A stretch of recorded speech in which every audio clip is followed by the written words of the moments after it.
ये आकाशवाणी रायपुर है। प्रादेशिक समाचार बुलेटिन के साथ मैं शशिकांत यादव।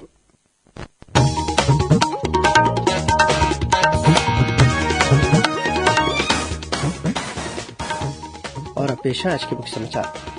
केंद्रीय स्वास्थ्य मंत्री ने कहा है कि अब तक 97% वयस्क आबादी को कोविड वैक्सीन की पहली डोज दी जा चुकी है। प्रदेश में आज से शुरू हुआ शिशु संरक्षण माह। 6 माह से लेकर 5 वर्ष तक के बच्चों को पिलाई जाएगी विटामिन ए और फॉलिक एसिड सिरप।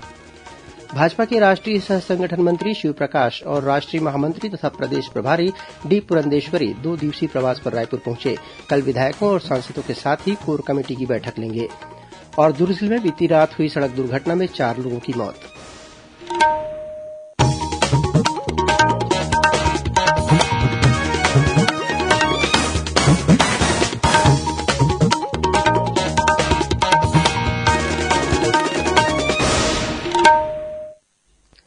अब समाचार विस्तार से।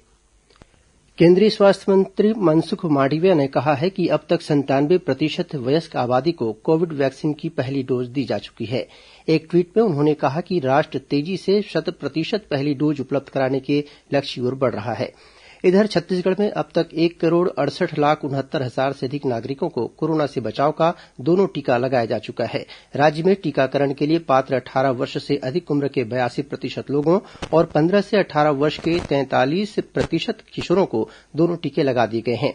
वहीं 3,78,000 से अधिक स्वास्थ्यकर्मियों, फ्रंटलाइन वर्कर्स और 60 वर्ष से अधिक उम्र के लोगों को प्रिकॉशन डोज भी लगाया जा चुका है। इस बीच प्रदेश में कोरोना संक्रमण के मामलों में लगातार गिरावट आ रही है और औसत पॉजिटिविटी दर 0.51% पर आ गई है। प्रदेश में कल कोरोना संक्रमण के 110 नए मामले सामने आए। वहीं प्रदेश के 5 जिलों गरियाबंद, सूरजपुर, कोंडागांव, सुकमा और नारायणपुर में कल कोरोना संक्रमण का एक भी मामला सामने नहीं आया। सुकमा जिले में फिलहाल कोरोना का एक भी सक्रिय मरीज नहीं है। इस समय 1005 मरीजों का इलाज प्रदेश के विभिन्न अस्पतालों या होम आइसोलेशन में चल रहा है। प्रदेश में आज से शिशु संरक्षण माह शुरू हो गया है। 8 अप्रैल तक चलने वाले इस माह के दौरान 9 माह से लेकर 5 वर्ष तक के 26,40,000 बच्चों को विटामिन ए की खुराक दी जाएगी। साथ ही 6 माह से 5 वर्ष तक के 28,30,000 बच्चों को आयरन और फॉलिक एसिड सिरप भी वितरित की जाएगी। स्वास्थ्य विभाग ने सभी माता पिता से अपील की है कि वे अपने 6 माह से 5 वर्ष तक के बच्चों को सप्ताह में 2 बार आयरन सिरप और 9 माह से 5 वर्ष तक के बच्चों को हर 6 माह के अंतराल में विटामिन ए की खुराक अवश्य पिलाएं। आजादी के अमृत महोत्सव के तहत स्वास्थ्य विभाग द्वारा 7 मार्च से सघन मिशन इंद्रधनुष अभियान का चौथा चरण चलाया जाएगा। यह अभियान 3 माह तक एक सप्ताह चलेगा। इसके तहत नियमित टीकाकरण से छूटे हुए 0 से 2 साल तक के बच्चे और गर्भवती माता की जांच कर उनका टीकाकरण किया जाएगा। धमतरी के जिला टीकाकरण अधिकारी डॉक्टर जेपी दीवान ने बताया कि जिले में 528 बच्चों और 177 गर्भवती महिलाओं के टीकाकरण करने का लक्ष्य रखा गया है। स्थानीय उप स्वास्थ्य केन्द्र में सोमवार से रविवार तक प्रतिदिन टीकाकरण किया जाएगा। यूक्रेन में फंसे भारतीयों को सुरक्षित लाने के अभियान ऑपरेशन गंगा के तहत 185 यात्रियों को लेकर विशेष विमान आज सुबह रोमानिया से मुंबई पहुंचा। एयर इंडिया एक्सप्रेस विमान से रोमानिया की राजधानी बुखारेस्ट से मुंबई आए इन लोगों में अधिकांश विद्यार्थी हैं। वहीं इंडिगो का भी एक विशेष यात्री विमान आज तड़के बुखारेस्ट से 219 भारतीयों को लेकर दिल्ली पहुंचा। इधर राज्यपाल अनुसुईया उइके की पहल पर जगदलपुर निवासी दीप्ति और निहाल सहित छत्तीसगढ़ के 70 से अधिक विद्यार्थी यूक्रेन से सकुशल लौट चुके हैं। गौरतलब है कि यूक्रेन और रूस के बीच चल रहे तनाव को देखते हुए राज्यपाल अनुसुईया उइके ने छत्तीसगढ़ के विद्यार्थियों की सकुशल वापसी के लिए विदेश मंत्री डॉक्टर एस जयशंकर को पत्र लिखा था। दिव्यांगजनों के कल्याण के लिए उल्लेखनीय कार्य करने वाली संस्थाओं, व्यक्तियों और दिव्यांगजनों को राजधानी रायपुर में आयोजित राज्य स्तरीय सम्मान समारोह में आज समाज कल्याण मंत्री अनिला भेड़िया ने सम्मानित किया। इस अवसर पर उन्हें पैरा एथलेटिक में राष्ट्रीय स्तर पर स्वर्ण पदक प्राप्त करने वाली महासमुंद जिले की नेत्रहीन बालिका कुमारी ईश्वरी निषाद के खेलने के लिए दुबई जाने का खर्च विभाग द्वारा वहन करने की घोषणा की। इस मौके पर 122 दिव्यांगजनों को विभिन्न योजनाओं के तहत करीब 37 लाख रूपये की सहायता राशि के चेक प्रदान किए गए। वहीं अंतर्राष्ट्रीय महिला दिवस के अवसर पर राज्य के महिला और बाल विकास विभाग द्वारा राजधानी रायपुर के बीटीआई ग्राउंड में कल से लेकर 8 मार्च तक 3 दिवसीय राज्य स्तरीय महिला मड़ई का आयोजन किया जाएगा। भारतीय जनता पार्टी के राष्ट्रीय सह संगठन मंत्री शिवप्रकाश और राष्ट्रीय महामंत्री तथा प्रदेश प्रभारी डी पुरंदेश्वरी छत्तीसगढ़ के 2 दिवसीय प्रवास पर आज रायपुर पहुंचे।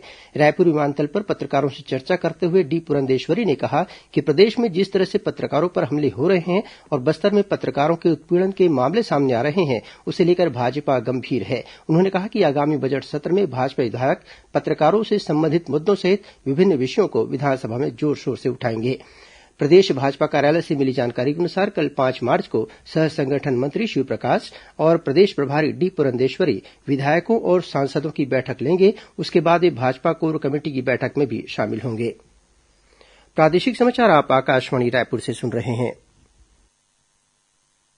छत्तीसगढ़ की खबरों से है आपका वास्ता और खबरों की विश्वसनीयता से है हमारा वास्ता। आकाशवाणी समाचार रायपुर के प्रादेशिक समाचार बुलेटिन के साथ ही हमारे समसामयिक कार्यक्रम आप रेडियो के अलावा अपने मोबाइल पर भी सुन सकते हैं। आकाशवाणी समाचार फेसबुक, ट्विटर और यूट्यूब पर भी उपलब्ध है। हमारा Facebook page Chhattisgarh news on AIR, Twitter handle CGAIR news और हमारा यूट्यूब चैनल है छत्तीसगढ़ AIR न्यूज। तो अब रेडियो के साथ ही आपके मोबाइल के जरिए भी हम पहुंच रहे हैं आप तक। छत्तीसगढ़ की हर खबर के लिए सुनते रहिए आकाशवाणी समाचार।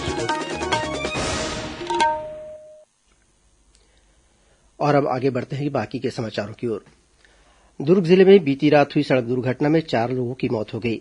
मोहन नगर थाना प्रभारी जितेंद्र वर्मा ने बताया कि बीती देर रात दुर्ग से 3 युवक एक मोटरसाइकिल पर सवार होकर धमधा की ओर जा रहे थे। इसी दौरान धमधा नाका रेलवे फ्लाईओवर पर विपरीत दिशा से आ रहे ट्रक ने उनकी मोटरसाइकिल को टक्कर मार दी। भिड़ंत इतनी जबरदस्त थी कि ट्रक और मोटरसाइकिल सवार युवक फ्लाईओवर से नीचे गिर गए।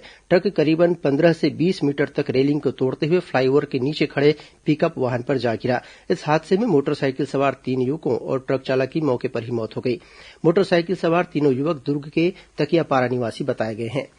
मुख्यमंत्री भूपेश बघेल ने इस हादसे में 4 व्यक्तियों की मृत्यु पर दुःख व्यक्त करते हुए उनके परिजनों के प्रति संवेदना व्यक्त की है। उधर जांजगीर चांपा जिले के पंतोरा के पास अज्ञात वाहन की चपेट में आने से एक आरक्षक सहदेव निर्मलकर की मौत हो गई। यह आरक्षक पंतोरा उपथाना में पदस्थ था। जगदलपुर स्थित शहीद महेन्द्र कर्मा विश्वविद्यालय में कल 5 मार्च को दीक्षांत समारोह का आयोजन किया जाएगा। यह इस विश्वविद्यालय का 3रा दीक्षांत समारोह होगा। कुलाधिपति और राज्यपाल अनुसुईया उइके समारोह की अध्यक्षता करेंगी। दीक्षांत समारोह में 95 छात्र छात्राओं को गोल्ड मेडल प्रदान किया जाएगा।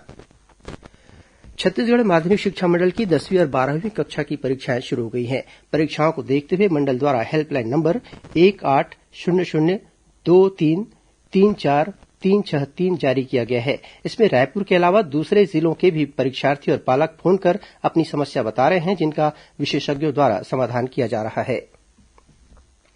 रायपुर के पंडित रविशंकर शुक्ल विश्वविद्यालय की संगठन व्यवस्था में आयोजित राष्ट्रीय सेवा योजना के राज्य स्तरीय विशेष शिविर के तहत स्वयंसेवकों ने सांस्कृतिक रैली निकालकर भारत की अखंडता और राष्ट्रीय एकता का संदेश दिया। शिविर के माध्यम से योगा और सफाई अभियान भी चलाया गया। एनएसएस के रायपुर जिला संगठक डॉक्टर LS गजपाल ने बताया कि यह रैली महादेव घाट से रायपुरा चौक तक पूरे भारतवर्ष की लोक संस्कृति की छटा बिखेरती हुई निकली। रैली में स्वयंसेवक छत्तीसगढ़ के अलावा विभिन्न राज्यों की पारंपरिक वेशभूषा के साथ शामिल हुए। रैली के दौरान स्वयंसेवकों द्वारा एक भारत श्रेष्ठ भारत के तहत गुजराती वेशभूषा में गुजराती लोक संस्कृति का प्रदर्शन किया गया। दुर्ग जिले के अमलेश्वर थाना क्षेत्र में रायपुर के एक पत्रकार धीरेन्द्र गिरी गोस्वामी से मारपीट के मामले में पुलिस ने उत्तर पाटन क्षेत्र के जिला पंचायत सदस्य मोनू साहू को गिरफ्तार कर लिया है। मिली जानकारी के अनुसार अमलेश्वर स्थित एक कॉलोनी में किसी बात को लेकर जिला पंचायत सदस्य और उसके साथियों ने पत्रकार पर हमला कर दिया। इस घटना में पत्रकार को काफी चोटें आई, जिसे अस्पताल में भर्ती कराया गया है। घटना की निंदा करते हुए रायपुर से अनेक पत्रकार अमलेश्वर थाना पहुंचे, जिसके बाद पुलिस ने आरोपी जिला पंचायत सदस्य पर मामला दर्ज कर उसे गिरफ्तार कर लिया। ऊर्जा संरक्षण को बढ़ावा देने के उद्देश्य से केंद्रीय विद्युत मंत्रालय द्वारा राज्य और राष्ट्रीय स्तर पर विद्यार्थियों के लिए चित्रकारी और स्लोगन प्रतियोगिता का आयोजन किया जा रहा है। इसी कड़ी में शिक्षा और क्रीड़ा विभाग के माध्यम से धमतरी जिले के विभिन्न स्कूलों में चित्रकारी और स्लोगन प्रतियोगिता का आयोजन किया गया। जिले के सहायक अभियंता और जिला प्रभारी कमल पुरेना ने बताया कि जिला स्तरीय ऊर्जा संरक्षण और ऊर्जा दक्षता संबंधी चित्रकारी और स्लोगन प्रतियोगिता का आयोजन 2 ग्रुप में किया गया। प्रतियोगिता के विजेताओं को नगद राशि और प्रमाण पत्र प्रदान कर पुरस्कृत किया गया। जगदलपुर में चित्रकोट जलप्रपात के करीब आयोजित 3 दिवसीय चित्रकोट महोत्सव कल संपन्न हो गया। समापन कार्यक्रम में मुख्य अतिथि के रूप में बस्तर सांसद दीपक बैज शामिल हुए। इस अवसर पर उन्होंने कहा कि बस्तर अंचल के विकास के साथ साथ यहां की संस्कृति और पर्यटन को भी बढ़ावा दिया जा रहा है। इसके लिए अंचल के युवाओं को बेहतर तरीके से प्रशिक्षित किया गया है। उन्होंने कहा कि यहां पर्यटन के विकास की प्रबल संभावनाएं हैं। महोत्सव के दौरान कबड्डी, वॉलीबॉल, पिट्टूल, कुर्सी दौड़ सहित विभिन्न खेलों और सांस्कृतिक प्रतियोगिताओं के विजेताओं को पुरस्कृत किया गया। अब कुछ अन्य खबरें संक्षिप्त में। राज्य सरकार ने पुलिस विभाग को रायपुर, दुर्ग और बिलासपुर जिलों में एंटी क्राइम और साइबर यूनिट के गठन करने के लिए अपनी सहमति दे दी है। रायगढ़ में यूरिया की कमी को लेकर कोड़ातराई में चक्काजाम कर रहे भाजपा जिला अध्यक्ष उमेश अग्रवाल और पूर्व आईएएस तथा भाजपा नेता ओपी चौधरी सहित 200 से अधिक कार्यकर्ताओं को पुलिस ने गिरफ्तार कर लिया है। कवर्धा में रायपुर जबलपुर राष्ट्रीय राजमार्ग पर भूरमदेव शक्कर कारखाना के सामने किसानों ने अपनी मांगों को लेकर चक्काजाम कर दिया। इससे मार्ग पर दोनों ओर वाहनों की लंबी कतारें लग गई। दंतेवाड़ा जिले में किरंदुल थाना क्षेत्र स्थित शासकीय प्राथमिक शाला टिकनपाल में पदस्थ प्रधान अध्यापक अंबाती राजू की अज्ञात लोगों ने हत्या कर दी। और राजनांदगांव जिले की आमनेर नदी से रेत का अवैध परिवहन कर रहे 3 ट्रैक्टरों को जाल बांधा पुलिस ने जब्त किया है। अंत में मुख्य समाचार एक बार फिर। केंद्रीय स्वास्थ्य मंत्री ने कहा है कि अब तक 97% वयस्क आबादी को कोविड वैक्सीन की पहली डोज दी जा चुकी है। प्रदेश में आज से शुरू हुआ शिशु संरक्षण माह। 6 माह से 5 वर्ष तक के बच्चों को पिलाई जाएगी विटामिन ए और फॉलिक एसिड सिरप। भाजपा के राष्ट्रीय सह संगठन मंत्री शिवप्रकाश और राष्ट्रीय महामंत्री तथा प्रदेश प्रभारी डी पुरंदेश्वरी 2 दिवसीय प्रवास पर रायपुर पहुंचे। कल विधायकों और सांसदों के साथ ही कोर कमेटी की बैठक लेंगे। और दुर्ग जिले में बीती रात हुई सड़क दुर्घटना में 4 लोगों की मौत। इसी के साथ प्रादेशिक समाचार बुलेटिन समाप्त हुआ। नमस्कार।